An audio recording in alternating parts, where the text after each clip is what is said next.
I want to circle back to the things that you do, Wendy, because we could probably talk about working out for a million years. Part of the burnout was, and that's how we started talking about this, is like no alcohol or like less alcohol, less sugar, and some Working kind of working out, right? right. Okay. So then what? So like, okay, we're doing that, and then how do we like? What are we doing if we're able to maintain these things? Then like, Yeah. what's step two of that? Hi, I'm Cheryl Medeiros. And I'm Colleen Hungerford, and this is We're Doing This Right, right? A podcast for the whole woman, mind, body, soul, and business.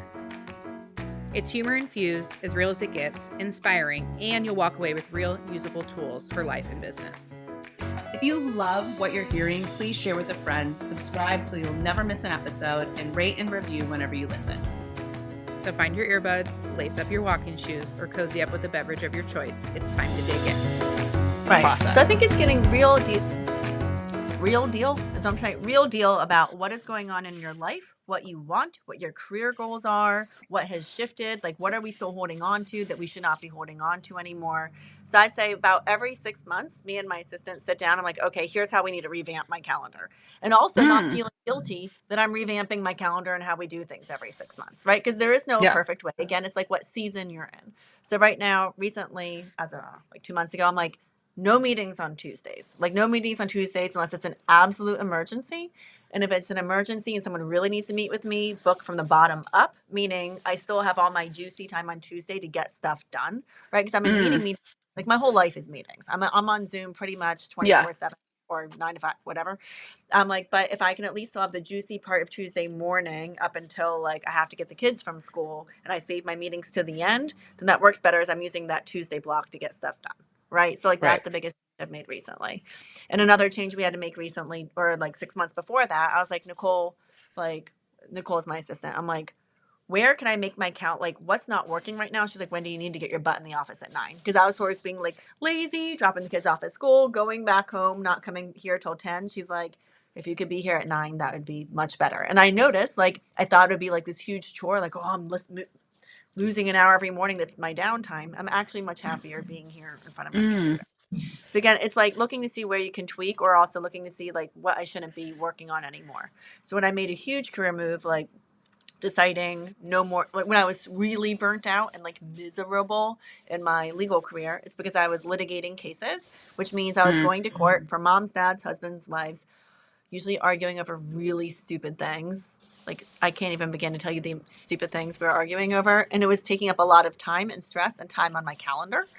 yeah. So big, like because I wanted to expand my coaching career, it was like, okay, it's time to turn off litigation. It's time to turn off cases that I Okay. hate or like cases that I don't like anymore. I'm like, okay, I thought I could still do this, but like, no. So like getting rid of what wasn't serving me to make more room of the stuff that is. So again, it's getting really intentional. And again, especially this is more for entrepreneurs, right? Because not everyone Yeah. gets to do this kind of thing. It's like I Correct. get to decide my own schedule, my own cases, like my own what I'm working on, but having the ability and power to say no.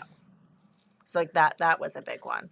What else? And then like it's like this like it seems simple, right? But you sit down and you say, okay, what am I going to work on today? Before you look at anything else. These are the 3 things I'm working on, and if I get these 3 things done, I'm good. Right? Simple, simple.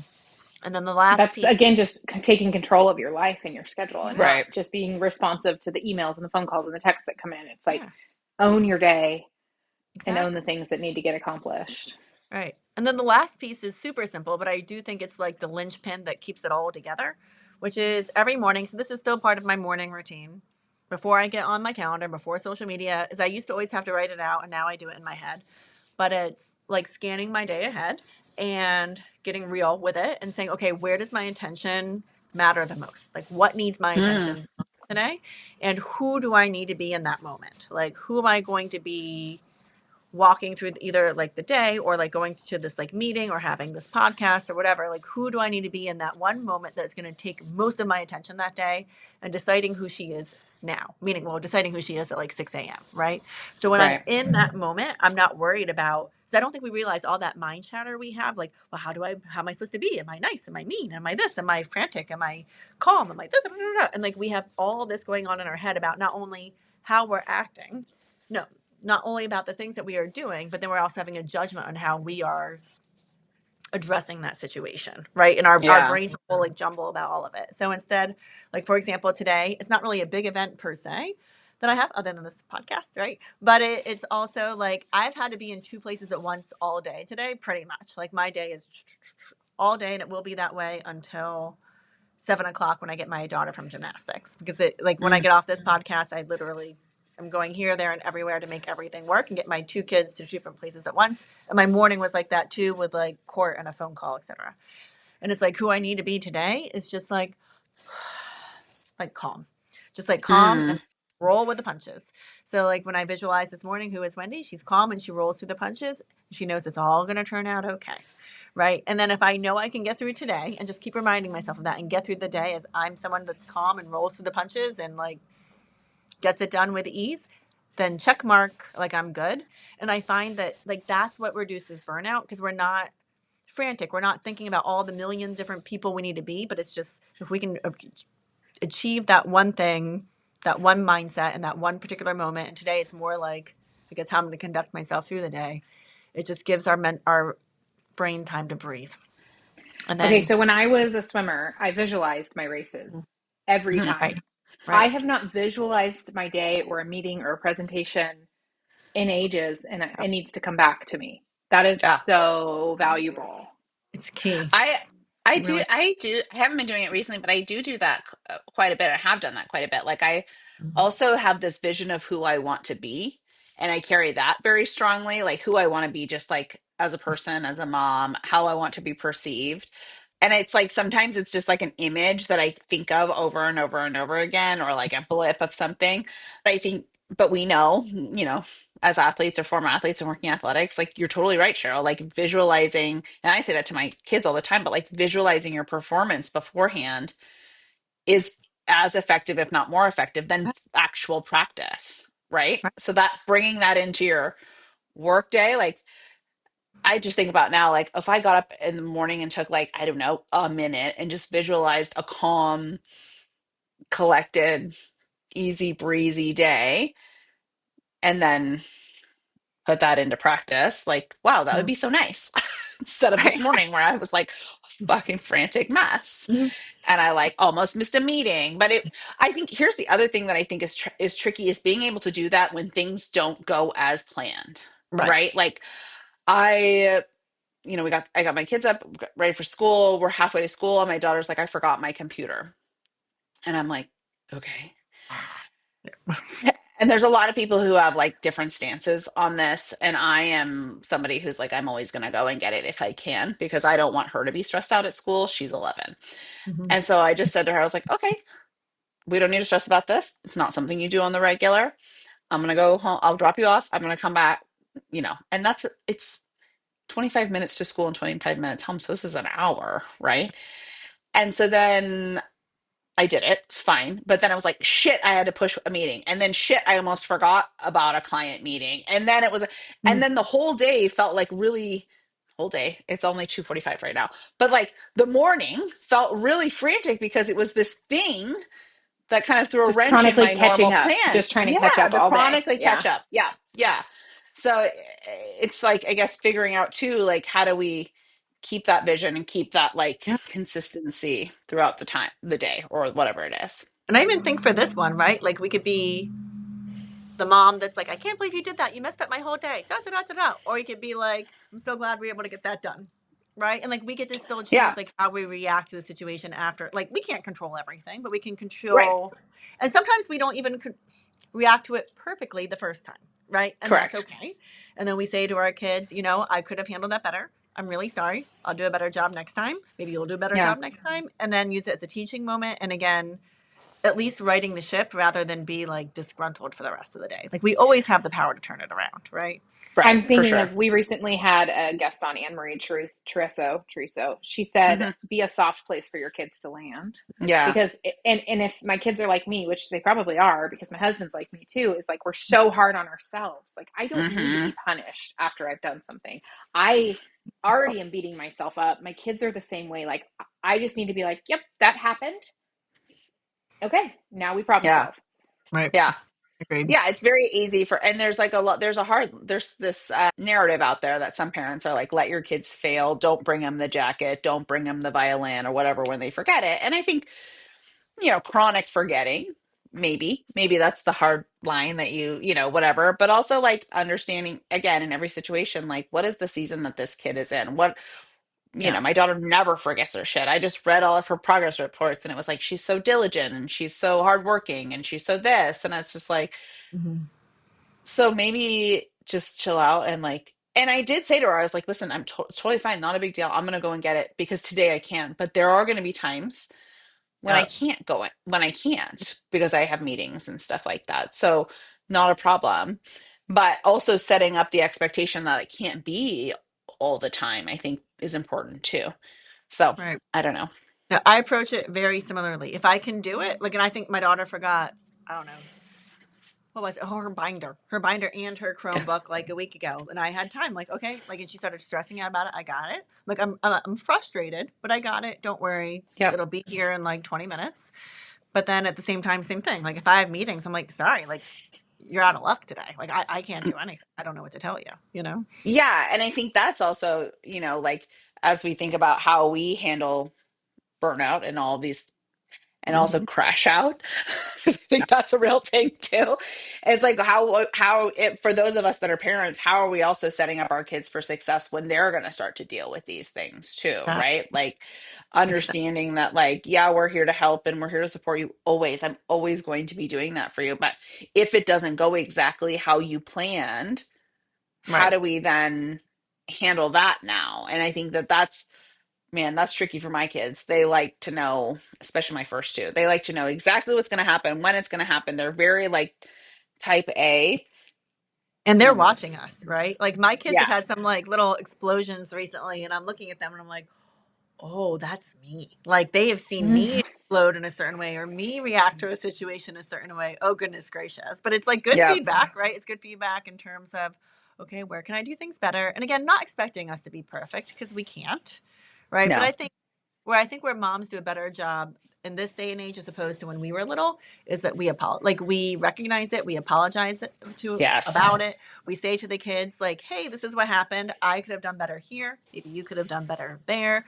We're going to work on this together. Can we be a team? And those conversations weren't happening with us when we were little. I don't no, right. no. I don't. I'd like to circle back in the beginning. You talked about kind of like guilt and the shame around like when we start to burn out, like that Yes. Hmm. the way like, and I know it doesn't make it any better, but I'd love to talk about the guilt and the shame and how to like talk ourselves out of it. I have an Hmm. interesting last week. So I've been having like debilitating cramps the week after my period. Mm. And last week it was like, okay, I'm just going to go to the ER because I want scans done while it's happening, just like to try and Yeah, identify what it is. But I felt like dog shit for several days. And I was beating myself up, literally questioning, like, do you really feel that? Or are you just tired and you just want to break? Like, am I doing this to myself or is this real? Like, just like this banter inside my head. And then by Thursday, I felt tremendously better. And I'm like talking to my husband, I'm like, I doubted myself, but I feel so good now. Like I realized I did actually feel terrible, but why was that so hard for me to believe myself? What is going on inside my brain? So help me. that's How do we get exactly what around happened this with guilt and the my shame? gallbladder thing too, right? Remember that whole story where I was like, I am having all these attacks, but like, why would I go to the ER? And they're just going to tell me I have anxiety. And it's this continual non-trusting of Doubting our yourself. own, Yeah. or this like narrative that like you can just push through it or you can just get through it, You right? should. You Or should. you should. Yeah. Okay. What do Because we do, Wendy? oh, goodness gracious. If I could Oh, answer that, I'd be oh, like, Wendy. world peace. I've now solved world peace. World I don't peace. know. All I Yeah. can say is what I do, right? Because I do the Okay. same things and I beat myself up too. And sometimes, like, and I'm talking so mean to myself, right? So one of the things I try and when I'm in a good headspace, because I'm not always in a good, like, none of us are always in a good headspace. So number No, one, yeah. like, that's okay, right? And I think what both of you do, I talk a lot to myself. Like, I have whole conversations with myself where I usually am psyching myself up or like, being devil's advocate. But I think one of the questions is like, would you talk to your best friend the same way right now? Or what would you tell your best friend? If like, is this how you would be talking to yourself? Is this what you would really think? And like, I think what your best friend might say in this, the cramp situation too, is like, well, maybe if you need a rest, you really just need a rest. And that's okay too. Like, who cares if it's the cramps or you need a rest? But clearly your body is signaling something that you need to take care of it, right? So why don't we just figure out a way to take care of it rather than figure, in addition to figuring out the underlying cause of everything, right? But, or like giving ourselves a certain amount of time. Okay, we're allowed to spiral for 5 minutes. And after we spiral for 5 minutes, we have to go on a walk. And again, like I'm always going to come back to movement because movement Yeah. always fixes me. So like if I'm like really in it, sometimes I need to run and I only have 20 minutes. I need to run hard and fast, right? I need to Mm. run, I need to walk, I need to like do yoga, I need to sit down and do a meditation. But like allowing myself 5 minutes to spiral, I'm like, all right, done, out. I have to like get somewhere else. But in terms of the guilt, I think it's also how we treat each other, right? It depends, like really getting mindful about who we are spending our time with and how they are treating Mm. us, like whether it's our spouse or whether it's our friends. Like who are we following on Instagram is a big one, because if we're following people on Instagram who are go go go all the time, and like Hermosi's great, like I love Alex Hermosi, he has great business advice, but I could never go go go all the time like that man does, right? And nor should I I could be also expected. never wear that nose thing on my I know, face all that's the all I time. can think It about drives me too. fucking nuts every time I see I him. don't know who this is. I never know these people. Oh, yeah. Okay. He's like a big, like, business inspirational All bro. right, He I'll doesn't. find him Uh, later. He also, let's be honest, right? He also has gajillions of dollars now, and dude doesn't Correct. like he doesn't have kids. Like he doesn't I have can't And he's kids. a stand. man. I I can't. I can't with these people. I can't. I can't with these men who Right? have no No, kids and then no. wives and then assistants and then this and then that and they're telling us what to do and I'm just like, Right, so I can't. Okay, so right. sorry. So I Sorry. think it's a We mixture of digress. it's such a mixture, right? It's like talking to ourselves kindly, like asking ourselves, is this what we our best friend would tell us? Moving, stop following people that we don't need to be following, and really being mindful of who's in our inner circle, right? And not Yeah, the person that's that's always like, important. oh, well, you're doing too much. We don't need that person either, because that's not helpful. You're doing too much. Oh my gosh. No, we need someone that's going to be real with us. Like, hey, of course you want to work hard. You're allowed to work hard, but you also need a vacation. And like, when's that happening? When are you taking a day off? Should we go have a spa day? Let's go. Not that a spa day is going to like fix everything, but it's, But it you know, can. But you have, we It let's might. try. It We should might, just so we try should try it. every time. Yeah, we should absolutely try. right. I agree. I I also It's wonder, weird. like, as we're talking about like the way we're parenting our children and that it is so different than how we were parented. Like I sometimes wonder like how much of this was just like we went to school unless we were barfing or bleeding or had a fever. And like how much of it is just learned from my youth of like that was just how we were parented, that Yeah. like don't be lazy, don't lay around, like get up, right. all of that. And I Well, am it's a little bit yeah. worried for our kiddos. Like, is my kids will say to me, because I do feel bad for them, right? They have some, like, for example, my daughter will have school from 8:15 to, well, school lets out at 3:15, right? And then she has a volleyball from 3:15 to 4:15 at school. And then she's in the school play, so she has that from 4:15 to 5. I'll pick her up at 5. She's going to get to gymnastics late, then get Yep. home, then get home and then have to do homework. And she'll say, "Mommy, but like we're not supposed to be burnt out. You wait, this is what you teach, and it's too much." And I agree. Like I freaking hate homework. Like if I got to make one decision for kids from at least like kindergarten to 8th grade, no homework. Like just get rid of Yeah. it. Like they don't. Yeah. If these kids are in sports, or if they're doing something else after school, like why are we trying to put more on their plate? Like really? Like they've already been working all day. They have to work more. Yeah. Our Why? school, we're very lucky. Our school is, which is a progressive education private school, and I pay a shit ton of money for them to go there, but they don't do homework up until fifth grade. That's Homework great. doesn't start until sixth grade because why does my first grader need to sit down and do 5 hours of homework? I don't teach them in the school. But it is this very interesting and it is very per kid also. Like, what do they like to do? What do they want to do? Do they like what they're doing? Because like my middle son now, and we're trying to protect him because we do overschedule our kids. We definitely overschedule them now. Because there's all this pressure of like, if you want to be good, then you got to do club everything. You got to start when you're like 4. You got to, like whatever. but like my middle son, he's like, I want to do baseball and I want to do lacrosse. And I'm like, okay, okay. But I also want him to experience all these different things because I don't want him to feel like he has to specialize. He's 10. Like I don't want to say, well, you have to pick one and figure out which sport you like and you want to play for the rest of your life. Because what if, like, what if he falls in love with lacrosse, or what if he hates baseball by the time he's 12? Or, I don't know. Like, I don't know that there's any really good answer, but I do think it's really challenging to parent children right now. Like, whatever pressures and stuff we had, I know. our kids don't necessarily have those things as much now. I think we're trying to break those cycles, like, and like the apologizing and the different types of. I saw this graph that millennial moms, more than any other generation, spend more time with their children.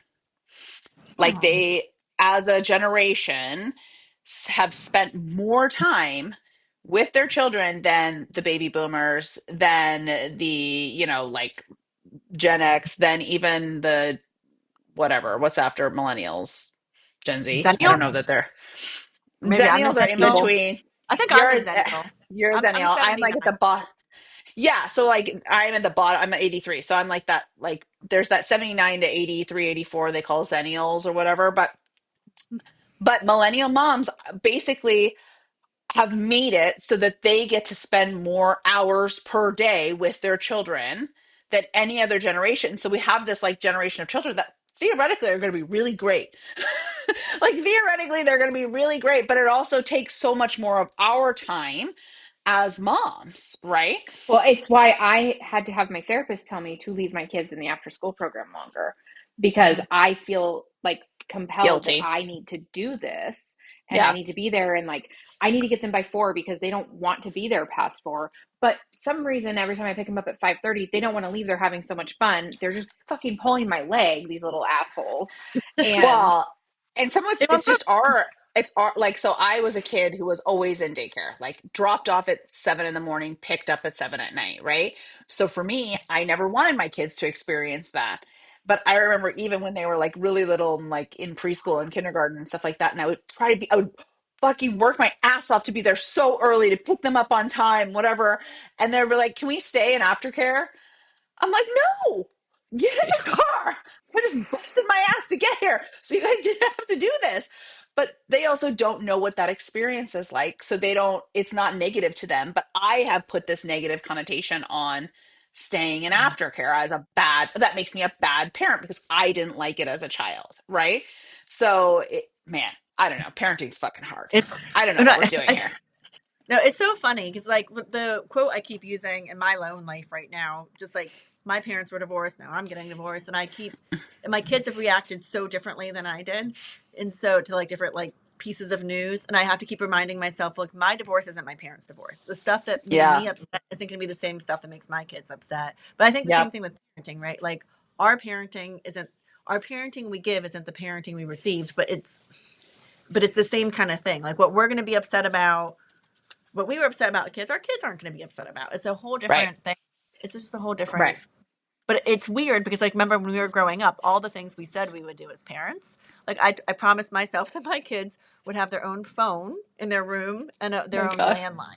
They would have their own, and that would be like my Yes. big, like, children, you get this, even though I didn't, not realizing, that would now be cell phones, not landlines. But Yeah.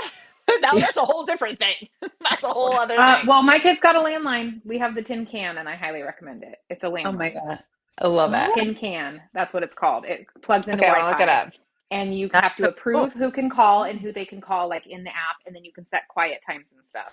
And Oh, it's great. So tin can, look it up. A Okay, but tin Wendy, can so that phones we line. tin can Sorry. phone, so we don't keep you and make you late for every next thing for your full Yes. afternoon. Okay. Please tell us who you want to be working with and how those people can get a hold of you. yeah. Hmm. So like the easiest way to work with people is if they don't even ever want to meet me in real life, but they buy a copy of my book, Sparkle and Grit. It's available on Amazon. But again, this is going to be for the person probably with toddlers, right? Because I wrote this book Hmm. for Wendy in 2015 and she had toddlers, and I am a different person than I am I'm a different person now than I was when I wrote the book and who the book is for. But I would say someone Love with that. toddlers listening to this be like, but I want a morning routine, but I'm ready for this, but I am ready Yeah. to have this like workout time. Someone who is looking for structure that hasn't had it yet, book is for her. And Perfect. then I really love helping entrepreneurs. Like when I life coach, I focus on the 4 quadrants of work, family, health, and self. For someone who wants a coach that isn't just all work, or it's Mm. not like true therapy feeling like all like personal life, but we get to do all the things. So like I have a 1-hour call with them where we focus on maybe what their workouts are. We focus on how Mhm. things are going with their spouse and children. We focus on work and like making sure, like what I'm really good at is helping someone see what the mess is they have on their plate, unpacking it, bundling it up differently, and then holding them accountable that they're going to achieve the goals they want, right? And then also like looking at her as a person. So that's my favorite for someone who is probably more entrepreneurship driven, wants to make sure she has good systems in place, but she also wants to have conversations about the real life stuff and like have an independent thinking partner on how just to make life better. So that's my favorite kind of Love client that. to work. Thanks. Love that. It's Colleen and I. Yeah. You're talking to us. We're your ideal Yeah. client. Okay. Well, Wendy, where can people get a hold of you? What's your website? What's your Instagram? What do you do? Tell us where to find you. Wendy S. Meadows, because without the S, you get to a different author. She writes cozy mystery novels, which is great, but that's not me. So Okay. Wendy S. Meadows on Instagram, Wendy S. Meadows as well as on LinkedIn, and same with my website, wendysmeadows.com. That stupid S. I always like emphasize it because it does matter, or else you're with cozy mystery lady, who I'm sure is very nice. But She sounds Wendy, fun that too. Wendy Meadows is great, right, but that's right. not, She gets we're a not shout looking out for every that. time you do a podcast. Lucky her. You know, I know, Yes. right?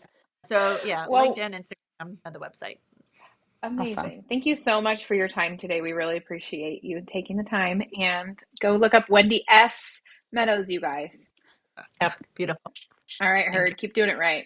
See you next time. Thank you, Wendy. That's a wrap. Thank you for joining us on this journey of laughter, life, and growth. And remember, you're not alone on this path to success. We're right here with you every step of the way. Please remember to hit that subscribe button so you never miss an episode. And if you found value in today's conversation, we'd be thrilled if you would leave us a review on your favorite platform.